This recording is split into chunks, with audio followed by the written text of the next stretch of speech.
Ogni volta che da una delle finestre dei piani secondo o terzo guardiamo il cantiere che sta nascendo è un po' un cuore che batte.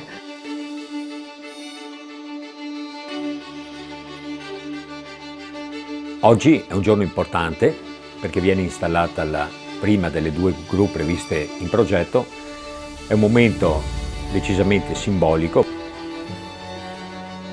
È un progetto che si inserisce in quella che è la più ampia rivisitazione della realtà ospedaliera di Padova. La pediatria fa parte di questa nuova configurazione e finalmente ha trovato attuazione. Si tratta di un edificio importante, parliamo di un edificio a 7 piani più un piano interrato, un edificio che ha 16.000 metri quadri di superficie. È un edificio che conterrà circa 160 posti letto.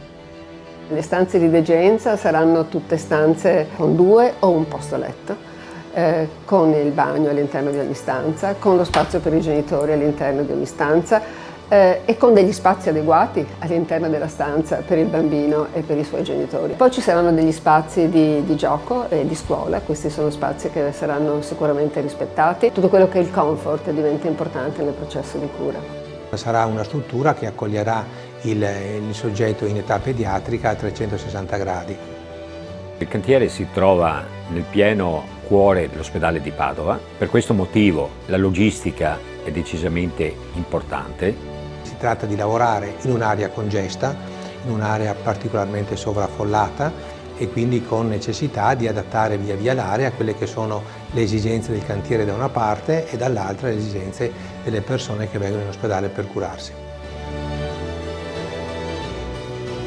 Pensare di avere un edificio come quello che sta per nascere e pensare a quanto bene si potrà fare all'interno per i bambini e per le famiglie è veramente un'emozione.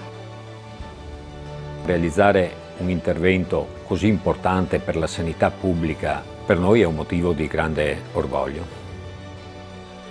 Ogni volta che da una delle finestre dei piani secondo o terzo guardiamo il cantiere che sta nascendo è un po' un cuore che batte. C'è anche il sentimento di gratitudine